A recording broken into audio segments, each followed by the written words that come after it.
Hello, today we will guide you through how to back up GnuCash. In this walkthrough, we'll create a reliable copy of your financial setup using the built-in export tools, so you have something to fall back on if your main file is ever lost or damaged. Start by opening the GnuCash application on your computer. Give it a moment to load your current books, and make sure the file you want to protect is the one that's open. Backing up the right file matters, especially if you manage more than one set of accounts. Next, move your attention to the menu bar at the very top of the screen. On the far left, you'll see the File menu.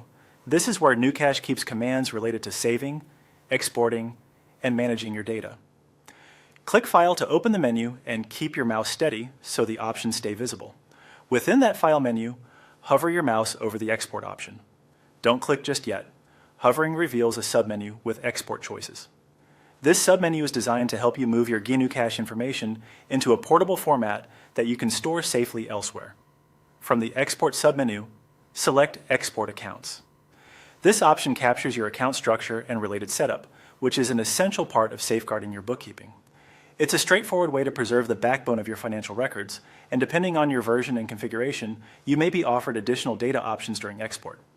Now follow the on-screen procedure to complete the backup. You'll typically be asked where to save the exported file and what to name it. Choose a secure, easy-to-find location. Some people use a dedicated backups folder, then give the file a clear name that includes today's date, like GnuCash Accounts 2026-04-27. If a format is offered, pick the one recommended by GnuCash and keep the default settings unless you have a specific need to change them. When you're ready, confirm to start the export. Once the export finishes, take a moment to verify that the file exists in the folder you chose. A quick check now can save you time later. For extra safety, consider copying that exported file to an external drive or a trusted cloud storage service. Financial data is sensitive, so keep backups in secure locations and avoid sharing them publicly. That's it. You've opened GnuCash, navigated to File, hovered over Export, selected Export Accounts, and followed the on-screen steps to save your backup. Repeat this process regularly to keep your safety net current, and you'll be in a strong position to protect your financial records.